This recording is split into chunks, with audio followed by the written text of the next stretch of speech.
Fairfax County is commemorating its 275th anniversary, and as part of that anniversary celebration, Lord and Lady Fairfax from London are here to visit and help us with our festivities. We're taking the opportunity to show him some of our Fairfax County treasures.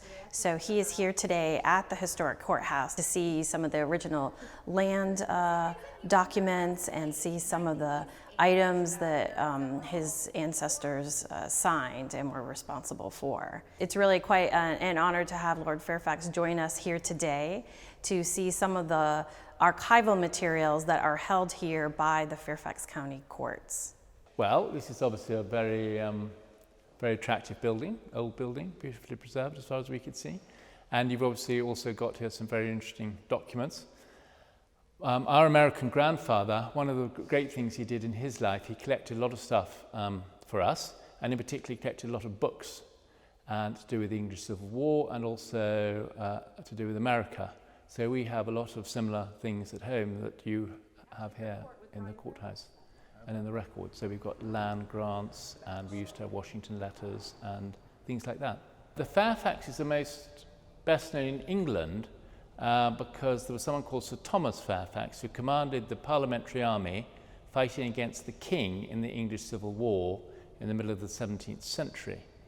And his father was alive during the war, so history books know him as Sir Thomas Fairfax. But about the time the war ended, his father died, and he subsequently became the third Lord Fairfax. But no one knows him as such. But the point of mentioning that is that the two generations down, the fifth Lord Fairfax married Catherine Culpeper. And the Culpepers were part of a royalist-loyalist syndicate which had been given the northern neck of Virginia by Charles II in exile in 1649. So there's a huge irony because the Fairfaxes married into the Culpeper family, and through this the northern neck of Virginia passed into our family. And the irony is that we were fighting against Charles I and in fact defeated him, but we subsequently became the beneficiaries of the grant of the northern neck of Virginia, which was granted as a thank you for being loyal. So there's a huge irony there. So it passed into our family by that marriage, and then it's the son of that marriage, the sixth Lord Fairfax, who then, after whom Fairfax County is named, and came to live in America. I lived in DC when I was 21. It wasn't a coincidence that I was living there. I just got qualified as a lawyer and I came over.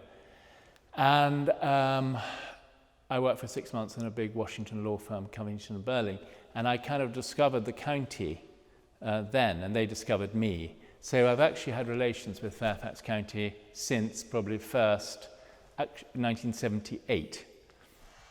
And, from time to time we've done things together, and I came here in 1992 with my wife for the 250th. It's just so nice to be here and help you celebrate.